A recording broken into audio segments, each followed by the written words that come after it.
get my All word. right, I'm not going to waste a lot of time doing all my spiel in the beginning, blah, blah, blah, blah, blah. Erin Elmore joins me again. It's a terrific Tuesday every week when she comes. Hopefully, she'll come back next week. Yeah, I can do it. There we go. I got that in right Done. away. I'll be here. Joining us now, Frankie's over there in the Frank Zone. Jasmine St. Clair joins us. She's a former adult film star, pro wrestler. Wow. And now she is starring in a one-woman show called A Weird Kind of Fame. And I don't know, it must be weird to go from doing, adult things and not intimate and, a bunch of people are in the room to, it turns out, a one woman on stage, and that's like a very daring thing for a performer to do, to stand before a live audience and try to entertain them. What made you go to that? Well, I decided to get back into acting about 2.5 years ago. So I just finished working on the last season of The Deuce. Oh, wow. I loved it. James Franco was awesome. And I ended up at Second City by accident, and I was in the sketch comedy class. So it's really weird being on stage. I have extreme stage fright. I know that sounds crazy, right? But I just thought I've been in this weird counterculture existence for the past 23 years of my life. And in this uptight society that we're in today, why not introduce them to shot culture and let them know what it was like, and leaving the whole adult film business to go into wrestling. I mean, I was taking a pounding just in a way different way. I did. And then, She made it funny. Did I? Thank you. I like that one.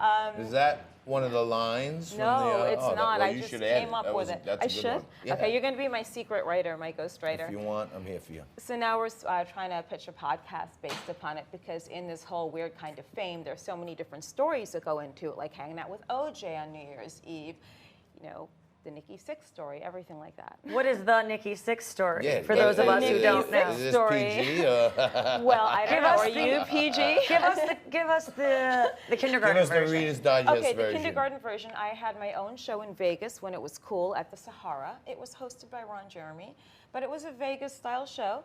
And I met Nikki Sixx. First, I was getting From Motley Crue. Right. I was first getting hit on by Vince Neil, which I thought was completely repulsive. I did not recognize him. And normally I go for blondes.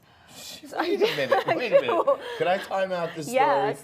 I don't know how these two square up, but you're actually, in your real life, selective about the type of guys that you That's wanna not that be with. uncommon. No, I don't know how this Girl works, power. obviously. Yes, completely, yeah. Italian. So we digress. Yeah. So then- you meet. Right. Then I thought he looked like Buddha. Then his security guard threatened me. I'm like, if you hit me, that's totally fine. I'll hit you back. I mean, I am. Or we'll sue back. Sue back. Well, yeah, sue back. I will definitely sue you back if you do that. So I just hung out with Nikki Sixx instead in his hot tub.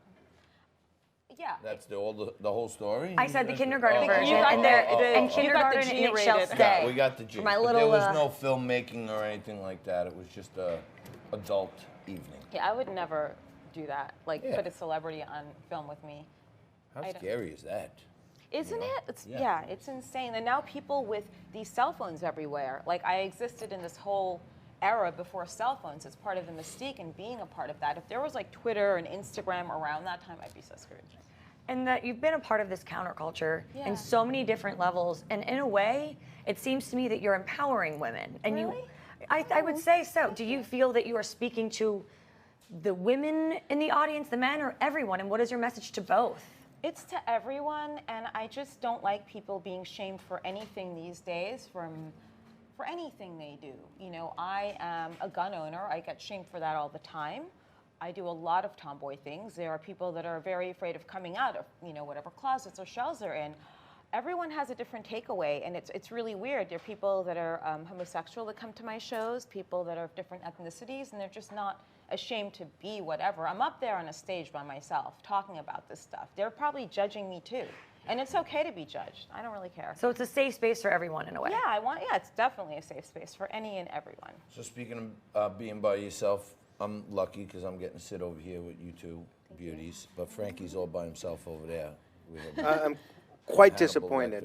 Lecter, Jasmine, we're excited to have you. I'm very eager to see this one-woman show of yours when it comes to New York. York in the summer. I know there are a couple of LA days left. If people are interested in learning more about it, or they want to see the show in California, how can they do that? Sure. Well, they look at my social media, which is Jasmine St. Clair. No E at the end of Jasmine. I hate that. Or A Weird Kind of Fame. So the next date is the 21st of March from 10 to 11 p.m. at Second City in Hollywood. And then the last date is the 18th of April, 10 to 11 p.m. at Second City, which is fun. I never thought I'd be in a Second City stage in my life. It's cool, because I love Wayne's World. I watched this Mike Tyson one-man Yeah. show, which I've always been a Tyson fan, even when he was like at the depths of despair. I still was like kind of rooting for him, you know? And when I watched it, I was like, wow, he's not even really performing. He's like Being himself. but like real Mike Tyson, which he couldn't be when he was conditioned to be something else. And do you kind of get into yourself or play it as the character?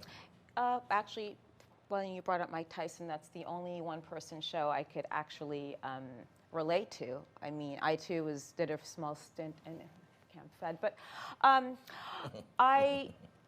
I admired it, and I think it really allows me to be myself without being scared, and I control the narrative of being in the adult film business, because if I turn that narrative over to someone else, it's a totally different thing, and then you have every element that goes into it. I graduated from Columbia University, so it goes into that element of what that was like, and then I do feel like myself when I do it, even when I put on the wig. And So you're an Ivy League educated former professional wrestler, and that's not even scratching the surface of all of your different lines of work. So that's pretty impressive. It's fun. Are you big on social media? I'm big on it, sort of. I'm very old-fashioned in many ways. I'm very old school. I seldom text my friends still, but I am big on social media as far as interacting very minimally with people. I was Twitter, but I don't post a lot of selfies. I just can't do that. Well, maybe we'll take one today and post that just to get you up and We running could and do feeling that, more yes, comfortable. I'll feel comfortable that way. And Who's yeah. in charge of our social media? Because between the two of them, it's probably 10,000 times ours. So Not maybe we you? can get no, not me. I don't even know how to do the social We media. got to All teach you. these- I love all it. these young geniuses we have over here do all that stuff, but Well, I just got as them well. overtaxed with so much other stuff. That, Yeah. And of all of these diverse things you've done, like be a great student, and what is your favorite? I would say all of them, because I met different people during those eras of my life, and being in the world of heavy metal, working on these heavy metal TV shows and stuff, it put me in that whole subculture as well. It's an interesting one. It is. I mean, I grew up listening to it, and people have kept me alive for 23 years in these subcultures, which are cool. That's how I met my really good friend / ex-therapist, who was recently murdered, unfortunately. So sorry to hear about that. That's terrible. Yeah, it's been crazy. So we're trying to push politicians to pass in this law for restraining orders. And that's a difficult topic because oftentimes the women come forth initially, but they're in this cycle of abuse with abusive relationships, and then they rescind the complaints and things like that. So you really want these people to still be prosecuted. Well, here's the thing. I feel that the term victim and stalk is used by a lot of people too many times these days to feel entitled or special or important, and it actually dissolves the meaning, because she'd gone to the cops twice. She had a restraining order against this man, and I believe in guns because I have it in my place. I had a restraining order against a guy in Connecticut who came out to LA. Why was he allowed to do that? So I just wish politicians would pass these laws to be proactive instead of respond to tragedies like this. you Right. know? It's almost too late once a life has already been lost because there's nothing you can do to make that right again, ever. That's damage done and a loss that you can't recuperate from. Where are you in that process with the legislation, and with whom have you guys been speaking? Well, right now, the person who was actually the one that started the petition, this woman, Diana, she's meeting with politicians this week. We've gotten a bunch of signatures, but Amy's law, and again, they pass these laws in name of the person that suffered, unfortunately. It would be a restraining order would have no expiration date, and it's Great. for both men and women. Sure. The offender has to be listed on a special offender Registry. list. They should have that. And lastly, well, no, not lastly, but they could get therapy. And also, one thing I notice is a lot of trauma when they face these people in court. So you could do a teleconference with a judge and not have to look at this creep in court. And we just want to get Amy's laws passed as soon as possible before anything else happens. And if we're discussing this correctly, this is the same Amy that was engaged to Drew Carey, correct? Yeah, she was a good person. I met her when we were modeling in 2006. She was going to school to become a therapist. Now, she helped me cope with an abusive relationship. She really did, and she was an asset to society. I mean, this guy was like a relic from 2009. It wasn't a recent boyfriend. You'd expect that from a recent Ladies, boyfriend. I hate to interject here, Yes. but I must. Jasmine, you got to come back. This has been a lot of fun. We'll do it, yes. But we actually have to, because a lot of people are still focused on the coronavirus and Yes. the stock market and the elections today. We're going to check in with John Tobacco's interview with Dr. Stephen Greer, author of the book Rules to Stop Radicals. Have a watch.